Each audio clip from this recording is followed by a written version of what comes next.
RCB ഇന്ന് മികച്ച വിജയമാണ് സ്വന്തമാക്കിയത്. 241 റൺസാണ് RCB അടിച്ചുകൂട്ടിയത്. ഇതിൽ ക്രെഡിറ്റ് കൊടുക്കേണ്ടത് കോഹ്ലിക്കാണ്. കോഹ്ലിയാണ് മികച്ച കളി പുറത്തെടുത്തത്. 92 റൺസാണ് കോഹ്ലി അടിച്ചുകൂട്ടിയത്. ഇപ്പോഴത്തെ ഇന്ന് കളി തോറ്റ ശേഷം പഞ്ചാബ് ക്യാപ്റ്റൻ സാം കറൻ പറഞ്ഞ കാര്യമാണ് നമ്മൾ ഇന്നത്തെ വീഡിയോയിൽ നോക്കുന്നത്. ഇതുപോലത്തെ IPL ന്യൂസിന് വേണ്ടി ചാനൽ മറക്കാതെ സബ്സ്ക്രൈബ് ചെയ്യൂ. വിരാട് കോഹ്ലി മികച്ച ബാറ്റിംഗ് ആണെന്ന് പുറത്തെടുത്തത്. സാധാരണ കോഹ്ലി സ്ലോ ബാറ്റിംഗ് ആണ് കാഴ്ചവെക്കാറ്. എന്നാൽ ഇന്ന് കോഹ്ലി അടിച്ചു കളിച്ചു. RCB ടീമിന് ഇന്ന് ജീവന്മാരുടെ പോരാട്ടമായിരുന്നു. തോറ്റാൽ RCB പുറത്തായിരുന്നു.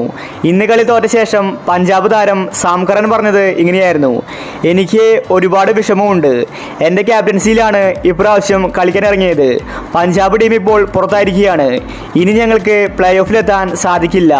ഇന്ന് കളി തോറ്റതിൻ്റെ കാരണം വിരാട് കോഹ്ലിയാണ്. അദ്ദേഹം ഇങ്ങനെ കളിക്കുമെന്ന് ഞാൻ കരുതിയില്ല. കോഹ്ലിയെ പുറത്താക്കാൻ ഞങ്ങൾക്ക് സാധിച്ചില്ല. ഒരുപാട് വട്ടം ഞങ്ങൾ ബൗളേഴ്സിനെ മാറ്റി പരീക്ഷിച്ചു. എന്നിട്ടും കോഹ്ലി അടിച്ചു കളിച്ചു.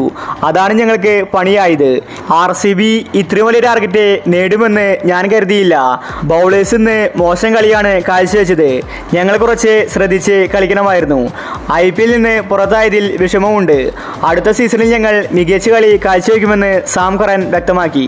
പഞ്ചാബ് ടീം പുറത്തായിരിക്കുകയാണ്. ഇനി അവർക്ക് പ്ലേ ഓഫിലെത്താൻ സാധിക്കില്ല. ഇതേസമയം RCB ടീം മികച്ച കളി കാഴ്ചവെച്ച് പ്ലേ ഓഫിലേക്ക് അടുത്തിരിക്കുകയാണ്. ഇനിയുള്ള 2 മാച്ച് ജയിച്ചാൽ RCB ടീമിന് ചെറിയൊരു സാധ്യതയുണ്ട്. അതിനുവേണ്ടിയാണ് RCB ഇങ്ങനെ കളിക്കുന്നത്. ഈ സീസൺ IPL RCB ഇതുവരെ ഇതുപോലത്തെ നല്ല കളി കാഴ്ചവെച്ചിട്ടില്ല. 241 റൺസാണ് RCB ഒറ്റയ്ക്ക് നിന്ന് അടിച്ചുകൂട്ടിയത്. ഇതുപോലത്തെ കളി ഒരു 2 മാച്ച് മുന്നേ കാഴ്ചവെച്ചെങ്കിൽ RCB ഇപ്പോൾ പ്ലേ ഓഫിലെത്തിയേനെ. വിരാട് കോഹ്ലി മാത്രമാണ് RCB ടീമിൽ നന്നായിട്ട് കളിക്കുന്നത്. അതുപോലെ രജിത് പടിദാറും. RCB പ്രാവശ്യം 2 കളിപ്പിച്ചാണ് വന്നിരിക്കുന്നത്. അവസാന സമയത്താണ് RCB ഫോം ആവുന്നത്. അപ്പോൾ ഇതുപോലത്തെ IPL ന്യൂസിന് വേണ്ടി ചാനൽ മറക്കാതെ സബ്സ്ക്രൈബ് ചെയ്യൂ.